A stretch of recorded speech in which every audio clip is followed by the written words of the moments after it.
27 पंचायत जीति नवीन बाबू नेतृत्व में पुणी थे 29 मसीह विजु जनता दल सरकार प्रभु श्री जगन्नाथ आशीर्वाद रे 4.5 कोटी ओडिया भल पाइबारे आम समस्त उद्यम आउ थे 29 मसीह आम माननीय श्री नवीन पट्टनायक नेतृत्व में बीजेडी सरकार देखी आज मान्यवर विरोधी दल नेता श्री नवीन पट्टनायक को आम समस्त भेटिलु एवं ओडिशार सांप्रतिक राजनीति संपर्क में मान्यवर विरोधी दल नेता श्री नवीन पट्टनायक आमको परामर्श देले एवं ओडिशार वर्तमान सांप्रतिक परिस्थिति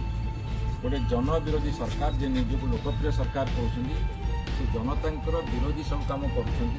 लॉ एंड ऑर्डर सिचुएशन खराब सार बर्तमान कलाबाजारी होची कृषक मैंने पाऊना स्वास्थ्य सेवा बिगड़ी गलानी एवं रास्ता घाट बंध बाड़ सब कम ठप हो गलानी ओडिया असुविधा पर कुठारघात ए समस्त विषय पुंखानुपुंख आलोचना है एवं आगामी दिन में विजु जनता दल तीव्र भाव में ओडिशा लोकंर स्वर को लेकिन आंदोलन गढ़ी तोड़ आमको परामर्श दि जाए से अनुसार विजु जनता दल प्रस्तुत कर आगामी दिन में जरूर ए सरकार समस्त लोक विरोधी कार्यक्रम को उपस्थापन कर लड़ाई जोरदार हम 27 पंचायत जीति नवीन बाबू नेतृत्व में पुणी थे 29 मसीह विजु जनता दल सरकार प्रभु श्री जगन्नाथ आशीर्वाद रे 4.5 कोटी ओडिया भल पाइबारे आम समस्त उद्यम आउ थे 29 मसीह आम